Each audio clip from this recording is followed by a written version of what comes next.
बेगूसराय ज़िले की विधानसभाओं के बारे में इस वीडियो के अंदर हम बात करेंगे।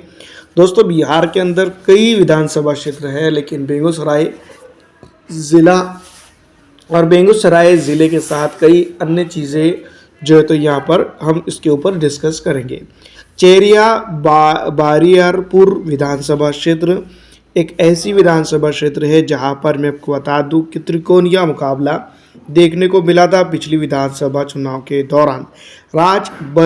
बंशी महतो यहाँ पर जो तो जीत दर्ज करने में कामयाब हुए थे।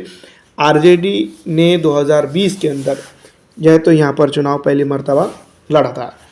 68,635 वोट हासिल करके आरजेडी यहाँ नई थी। मंजू वर्मा 27,738 वोट हासिल करके जेडीयू की दूसरे नंबर पर यहाँ पर मौजूद थी। राखी देवी 25,437 वोट हासिल करके लोक जनशक्ति पार्टी की प्रत्याशी के तौर पर यहाँ पर तीसरे नंबर पर पहुंची थी। बेगूसराय ज़िले की अगर हम बात करें तो कुल मिलाकर यहाँ पर 7 विधानसभा क्षेत्र आते हैं और ये विधानसभा क्षेत्र के ऊपर डेवलपमेंट और कई अन्य चीज़ों को लेकर काफ़ी चर्चा होती आई है, लेकिन यहाँ पर डेवलपमेंट उस तरह से नहीं हुआ है। जनता त्रास आकर जो तो आरजेडी को चुनाव में जितवाया था। दोस्तों, इसी तरह से एक विधानसभा आती है बछवाड़ा विधानसभा क्षेत्र। बछवाड़ा विधानसभा क्षेत्र के अंदर अगर बात करें तो मैं आपको बता दूं कि यहाँ पर लगातार ये इल्ज़ाम लगे हैं कि भारतीय जनता पार्टी ने यहाँ पर जो है तो इलेक्ट्रॉनिक वोटिंग मशीन के अंदर सेटिंग कर जो है तो ये विधानसभा चुनाव जीती थी। उस वक्त ये इल्ज़ाम आयद हुए थे। 54,738 वोट हासिल करके सुरेंद्र मेहता भारतीय जनता पार्टी के प्रत्याशी के तौर पर यहाँ पर जीत दर्ज करने में कामयाब हुए थे। वहीं कम्युनिस्ट पार्टी ऑफ इंडिया के अवधेश कुमार राय यहाँ पर दूसरे नंबर पर रहे थे 54,254 वोट हासिल करके। कुल मिलाकर अगर बात करें तो 484 वोट जो है तो डिफरेंस था। जिस तरह से मैं आपको बता दूं कि यहाँ पर वोटिंग हुई थी और तमाम अन्य चीज़ों को रिकॉर्ड किया गया था, तो बछवाड़ा विधानसभा क्षेत्र के ऊपर जिस तरह से रिजल्ट आए थे उसके बाद यहाँ पर संगीन आरोप इलेक्ट्रॉनिक वोटिंग मशीन के ऊपर लगे थे। इलेक्ट्रॉनिक वोटिंग मशीन के साथ छेड़छाड़ और कई अन्य चीज़ों को लेकर जो तो खुद तेजस्वी यादव ने चुनाव के परिणाम के बाद मैं आपको बता दूं कि एक बाज़ाब्ता प्रेस कॉन्फ्रेंस करके बात कही थी। तेघारा विधानसभा क्षेत्र की अगर बात की जाए तो मैं आपको बता दूं कि कम्युनिस्ट पार्टी ऑफ इंडिया जो तो यहाँ पर जीत दर्ज करने में पिछली विधानसभा चुनाव में कामयाब हुई थी। राम रतन सिंह दोस्तों 85,229 वोट हासिल करके जीत दर्ज करने में कामयाब हुए थे। वहीं वीरेंद्र कुमार 37,250 वोट हासिल करके जनता दल यूनाइटेड के प्रत्याशी के तौर पर दूसरे नंबर पर रहे थे। लल्लन कुमार 29,936 वोट हासिल करके तीसरे नंबर की पोजीशन उन्होंने इख्तियार की थी।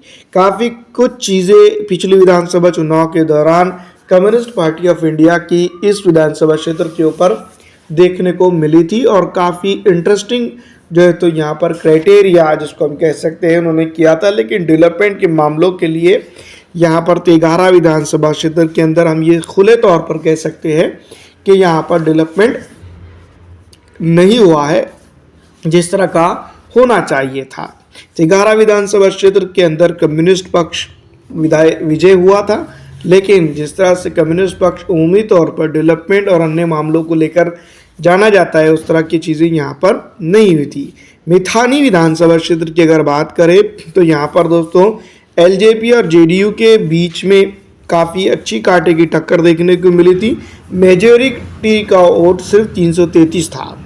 वहीं कम्युनिस्ट पार्टी ऑफ मार्क्सवाद की बात की जाए तो उन्होंने भी 60,599 वोट यहाँ पर हासिल करके सबको चौंका दिया था। 61,031 वोट पर जनता दल यूनाइटेड के प्रत्याशी नरेंद्र कुमार सिंह सेकंड नंबर पर रहे थे, तो राजकुमार सिंह 61,364 वोट हासिल करके जीत दर्ज किए थे। ये विधानसभा क्षेत्र के अंदर अगर बात की जाए तो सबसे कम वोटों की मार्जिन वाला इस जिले के अंदर ये विधानसभा क्षेत्र समझा जा सकता है। यहाँ पर भी कुछ ऐसी तरह से देखने को मिला था कि यहाँ पर कम्युनिस्ट पक्ष जीतता हुआ दिखाई दे रहा था, लेकिन आखिर वक्त में लोक जनशक्ति पार्टी के प्रत्याशी राजकुमार ने यहाँ जीत दर्ज की। लेकिन डेवलपमेंट के मामलों को अगर देखा जाए तो इस विधानसभा क्षेत्र के ऊपर उसी तरह का हाल है जो तमाम बिहार के विधानसभा क्षेत्र का हाल है, चाहे इसमें कोई भी विधानसभा क्षेत्र क्यों ना हो। साहेबपुर कमाल विधानसभा क्षेत्र की अगर हम बात करें तो यहाँ पर मैं आपको बता दूं कि आरजेडी ने काफ़ी अच्छा दमखम दिखाया था, चुनावी माहौल के अंदर जीत दर्ज करके तो ज़रूर आ गई थी, लेकिन जिस तरह से डेवलपमेंट की अगर बात की जाए तो डेवलपमेंट के मामले में अगर एमएलए फंड से ही यहाँ पर आरजेडी खर्चा कर लेती तो काफ़ी कुछ डेवलप हो सकता था। 64,888 वोट हासिल करने के बावजूद भी यहाँ का जनता का जो है तो मैं आपको बता दूं कि कॉन्फिडेंट वो नहीं जीत पाए। पिछली विधानसभा चुनाव से अगर देखा जाए तुलनात्मक स्थिति तो 15.5 के करीब वोट शेयर उनका इस विधानसभा क्षेत्र के ऊपर गिर गया था। साहेबपुर कमाल विधानसभा क्षेत्र की अगर हम बात करें तो यहाँ पर पिछड़ा, दलित, आरक्षित और मुस्लिम समाज का एक बड़ा कंपोनेंट आरजेडी के साथ खड़ा होता हुआ दिखाई दिया। दूसरी तरफ अगर हम बात करें तो दोस्तों मैं आपको बता दूं कि इस विधानसभा क्षेत्र के ऊपर कई अन्य चीज़ें हैं जिसको लेकर तो घंटों बहस की जा सकती है, लेकिन यहाँ पर विकास नहीं हुआ था पिछली विधानसभा चुनाव के दौरान की अगर स्थितियों की अगर हम बात करते हैं तो यहाँ पर की बात की जाए तो बखरी विधानसभा क्षेत्र, दोस्तों ये विधानसभा क्षेत्र भी communist party of India Suryakant Paswan ने जीती थी, लेकिन काफ़ी नज़दीकी मामला इस विधानसभा क्षेत्र के ऊपर देखने को मिला था, जहां पर 72,177 वोट हासिल करके कम्युनिस्ट पक्ष जीत दर्ज करता है तो भारतीय जनता पार्टी के रामशंकर पासवान 71,400 वोट हासिल करके दूसरे नंबर पर रहते हैं। दोनों का मेजॉरिटी का वोट की अगर बात की जाए तो 777 वोटों का डिफरेंस यहाँ पर यानी कि इस विधानसभा क्षेत्र के ऊपर देखने को मिला था। बखरी विधानसभा क्षेत्र की अगर हम बात करें तो डेवलपमेंट के मामले और कई अन्य चीज़ों को अगर देखा जाए तो यहाँ पर यानी कि इस विधानसभा क्षेत्र पे कम्युनिस्ट पार्टी ऑफ इंडिया ने अच्छा खासा दमखम दिखाया था।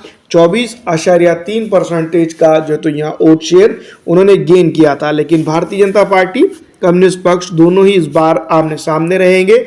विकास दर की अगर बात की जाए तो सूर्यकांत पासवान उस तरह का विकास इस विधानसभा क्षेत्र के ऊपर करने में नाकाम रहे हैं। तो तमाम तर चीज़ें इस बार बखरी विधानसभा क्षेत्र के अंदर भारतीय जनता पार्टी की खेमे की तरफ झुकते हुए दिखाई दे रही हैं। अगर इसी तरह के हालात रहते हैं तो बखरी के अंदर भारतीय जनता पार्टी इस बार बड़ा उलटफेर कर सकती है और बेगूसराय की जो तो ये सीट के ऊपर अपना कब्जा जमा सकती है। पिछड़ा, दलित, आरक्षित, मुस्लिम समाज की अगर बात करें तो बखरी इस विधानसभा क्षेत्र के अंदर काफ़ी तराहिम करता हुआ नजर आता है।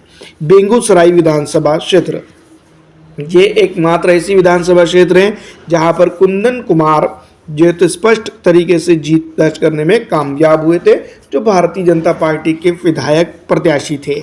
74,217 वोट उन्होंने उस वक्त हासिल किए थे और अमिता भूषण यहाँ पर 69,663 वोट हासिल करके दूसरे नंबर पर जो है तो रही थी।